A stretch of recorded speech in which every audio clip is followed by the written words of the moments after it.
Olá, sou professora Liliane, formada em Administração pela Universidade Estadual Vale do Acaraú e mestrado em Administração pela Universidade Federal do Ceará. Sou professora efetiva da Universidade Federal do Piauí. Vou estar com vocês conduzindo essa disciplina durante o módulo da disciplina de Planejamento e Gestão Estratégica. E hoje, na nossa primeira aula, nós vamos falar sobre a introdução ao planejamento e as estratégias. O planejamento, dentro das empresas, surgiu da necessidade de tomar decisões que visam a uma perspectiva de futuro. Ou seja, durante muito tempo, percebeu-se que era necessário trabalhar de forma estratégica. Se vocês observarem, desde a época do Fayol, no primeiro item do conceito de administração está o planejamento. Só que naquela época se planejava, mas não de forma estratégica, se planejava para conduzir as atividades diárias.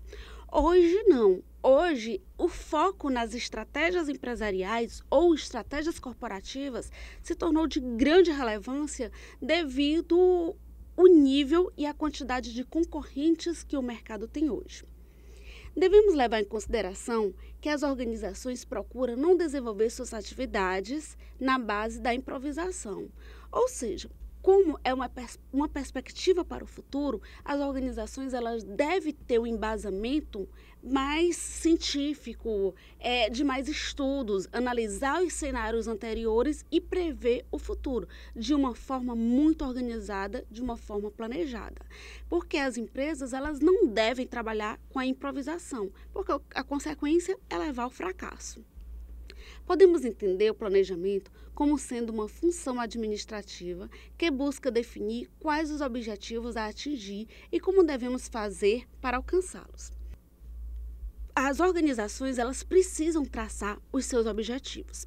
Se vocês tiverem tido a oportunidade de assistir um filme que a gente assiste muito na nossa infância, que é Alice no País das Maravilhas, ele trata muito dessa questão de se planejar, de se ter objetivos.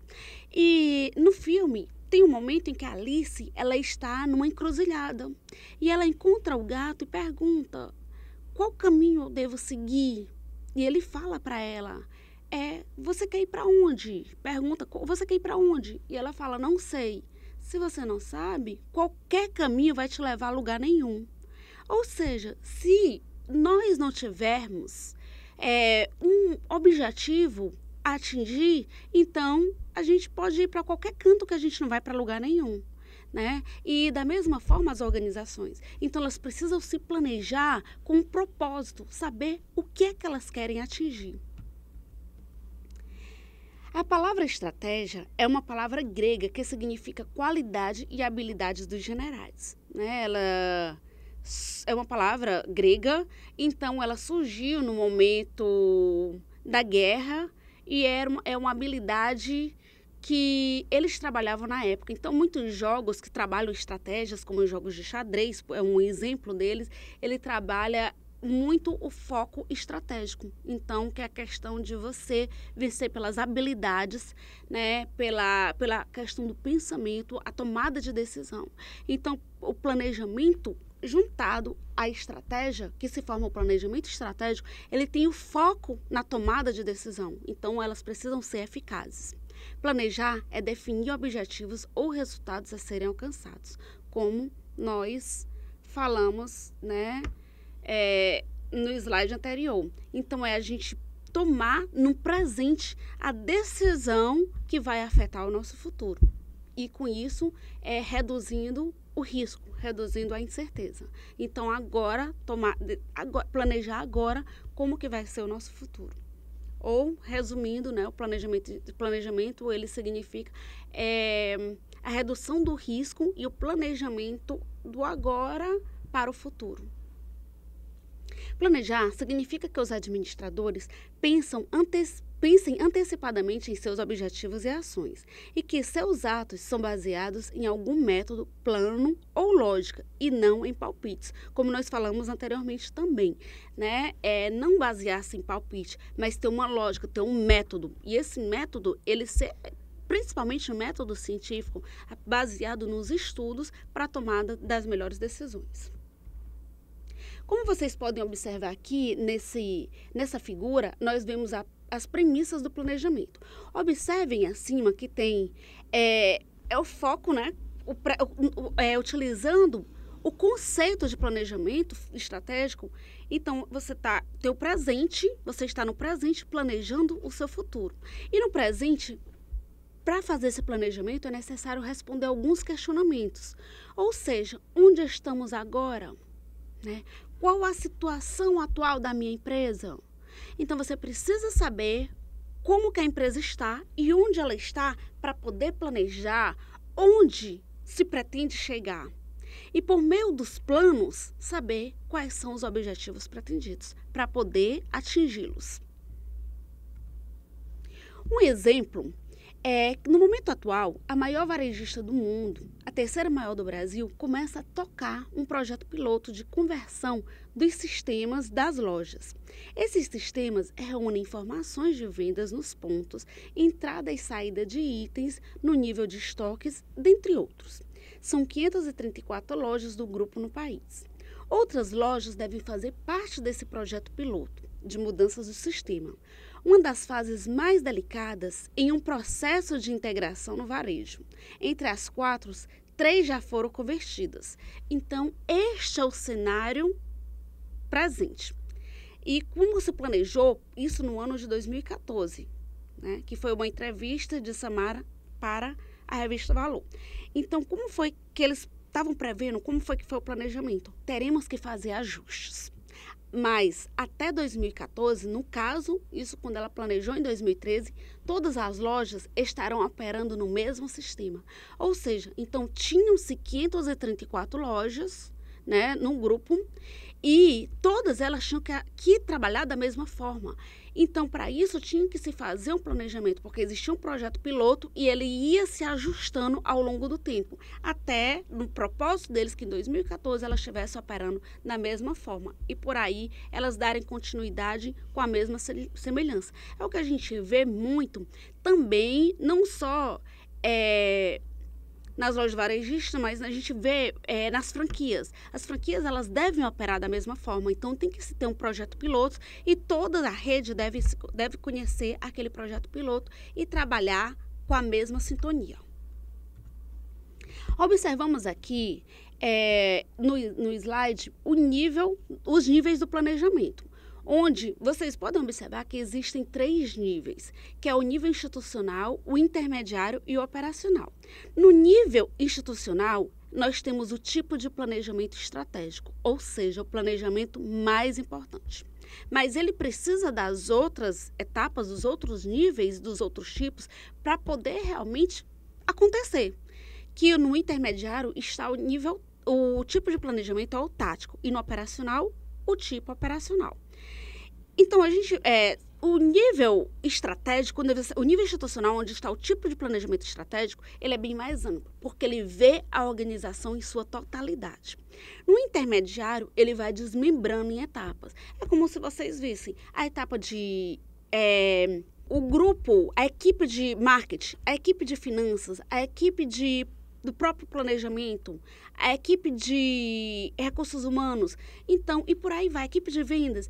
Então, todas elas devem ter o seu planejamento alinhado ao planejamento geral da organização, que é o planejamento estratégico. Então, é dividido entre essas diretorias, entre esses grupos, tá? Para poder desempenhar melhor as atividades para atingir o planejamento estratégico. E para atingir essas tarefas, né?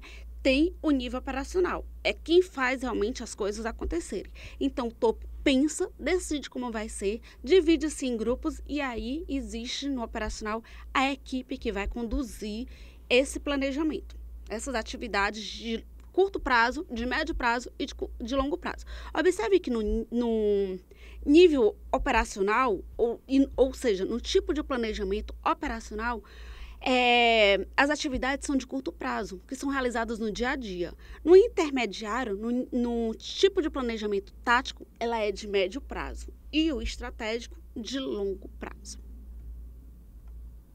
Observem, novamente, nós temos uma pirâmide onde fala o que é cada um desses tipos de planejamento, qual o objetivo em cada um desses níveis. Podemos observar que no nível estratégico, no tipo de planejamento estratégico, nós temos os objetivos estratégicos, onde relaciona-se com os objetivos de longo prazo e com as estratégias e ações para alcançá-las que afetam a empresa como um todo.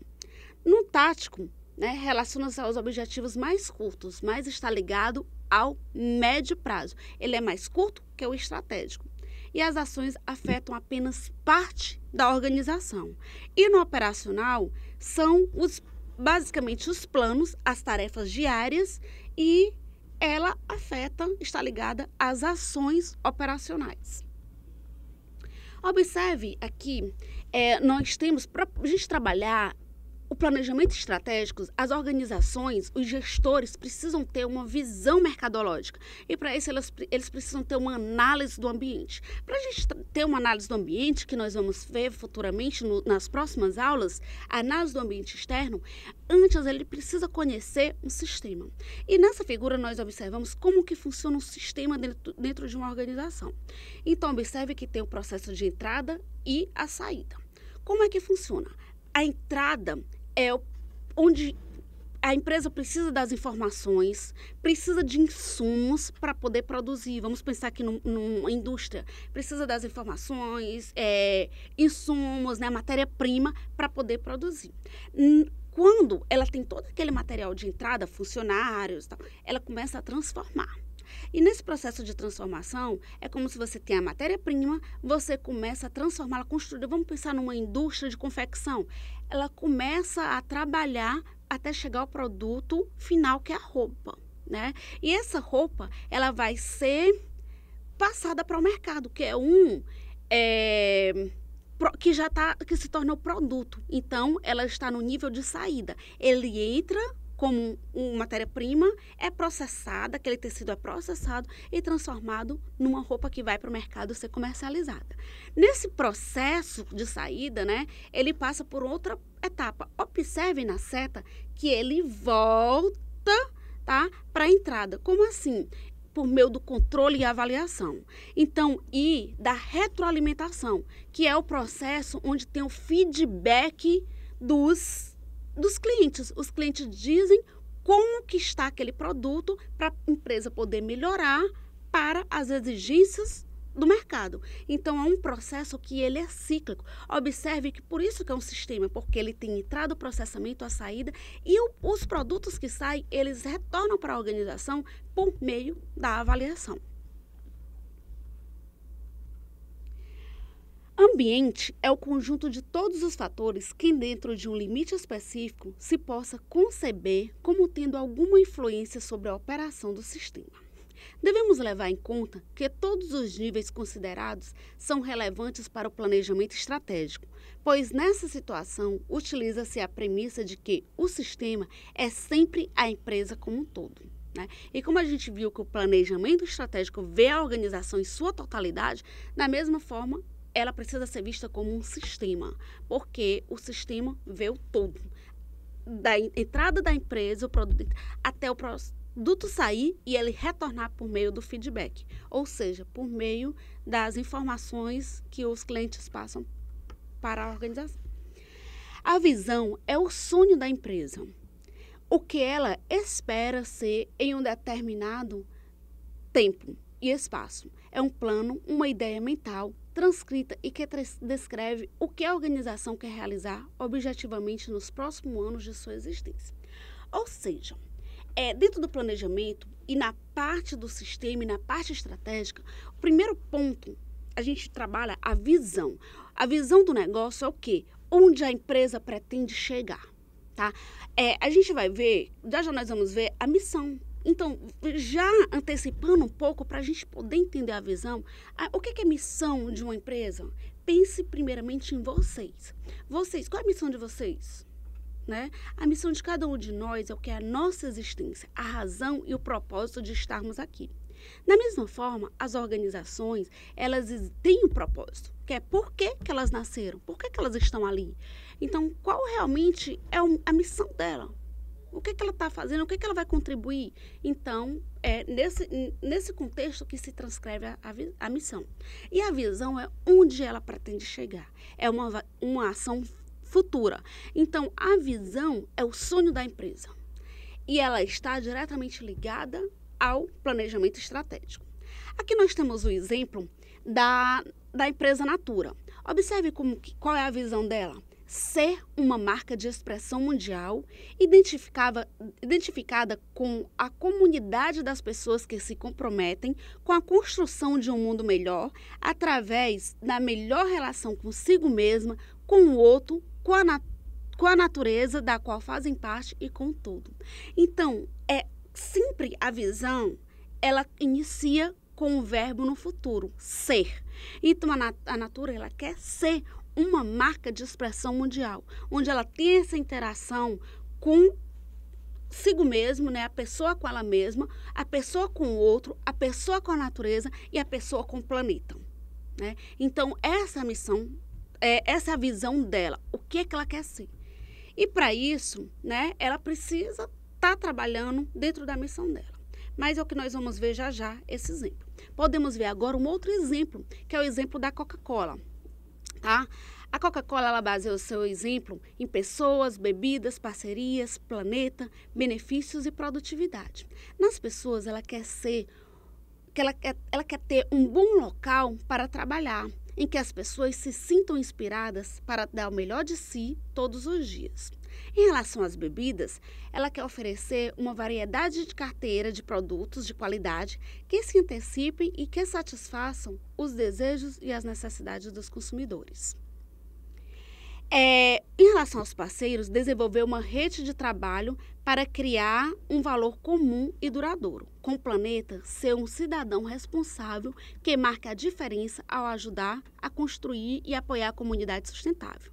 Benefício, maximizar o rendimento para os acionistas, tendo em consideração as responsabilidades gerais da companhia.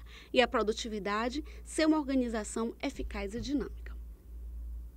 Agora nós vemos a missão. A missão que eu falei para vocês é a razão de ser da empresa. Temos aqui alguns exemplos. Por exemplo, a Coca-Cola. Qual é a missão dela? Refrescar o mundo em corpo, mente e espírito. Inspirar momentos de otimismo através de nossas marcas e ações. Criar valor e fazer a diferença onde estivermos em todo o mundo e em que fizermos, tá? Então, observe que ela está procurando sempre estar presente em momentos realmente de alegria, de felicidade, né? A Coca-Cola, ela é servida em momentos de festa, né? Em comemorações, diferente do que em velório. Ela não quer ser servida em um momento de velório, ela quer ser lembrada em momentos de alegria.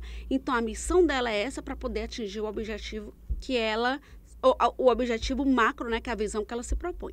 Vemos agora a missão da Natura, que está ligada, observe que ela está ligada ao futuro dela, que é a visão. Nossa razão de ser é criar e comercializar produtos que promovam o bem-estar, estar bem. Bem-estar é a relação harmoniosa, agradável do indivíduo consigo mesmo, com o seu corpo. E estar bem é a relação empática, bem-sucedida, prazerosa do indivíduo com o outro, com a natureza, a qual faz parte e com o todo. Então, observe que ela trabalha exatamente esses conceitos para poder atingir o todo, que o todo é a visão que ela quer chegar a ser uma marca de expressão mundial voltada para o que ela se propõe. E outra questão que está ligada aos processos organizacionais no nível estratégico são os valores. Esses valores representam as crenças, questões éticas, isso da empresa. Como, por exemplo, a gente pode ter como exemplo pessoas éticas, trabalhar com pessoas éticas, buscar um lucro para poder ser sustentável. Outro valor, trabalhar com harmonia, né? Buscar com que os profissionais eles tenham integridade, trabalhem com qualidade, eles se qualifiquem. A gente pode observar alguns valores da Ford no slide anterior. Vocês vão ver isso direitinho também na apostila de vocês.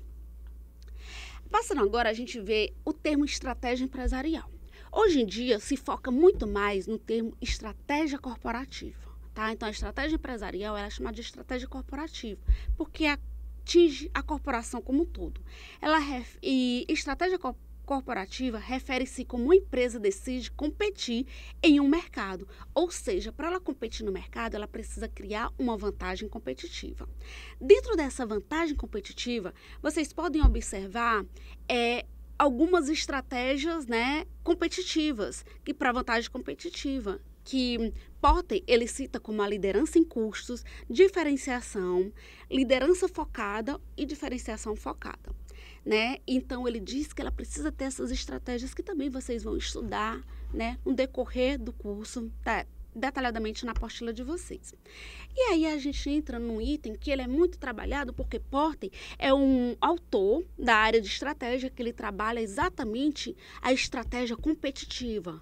Ele é agressivo nesse termo e ele estabelece 5 forças. Essas forças são o poder de barganha dos fornecedores, ou seja, ele diz que o fornecedor ele precisa ter um poder de barganha, ou seja, oferecer produtos que ele possa negociar com a empresa e ter uma vantagem competitiva. Então, se a empresa tem um fornecedor que ele forneça produtos com qualidade e um custo melhor, então ela pode se destacar nesse item.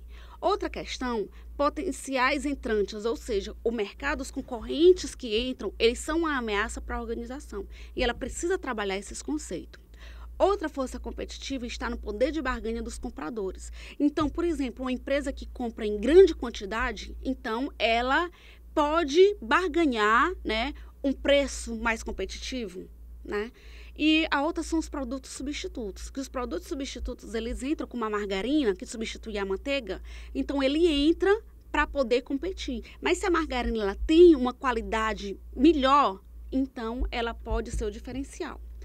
E por aí, e com essas 5 forças, a gente fecha esse ciclo, né? O ciclo da primeira aula, onde vocês puderam ter uma visão, né? Uma visão do que é o planejamento, da importância das estratégias e do planejamento estratégico. E essas estratégias, elas são trabalhadas diariamente em todos os níveis da organização, tá? Para poder atingir o mercado. A empresa, ela só trabalha de forma estratégica porque ela tem que atingir o seu consumidor, tá? Então, é para ele que ela se volta. E, consequentemente, poder se diferenciar dos concorrentes, tá? Espero que a aula tenha sido proveitosa para vocês. Nos veremos em breve na nossa segunda aula e eu desejo a todos bons estudos.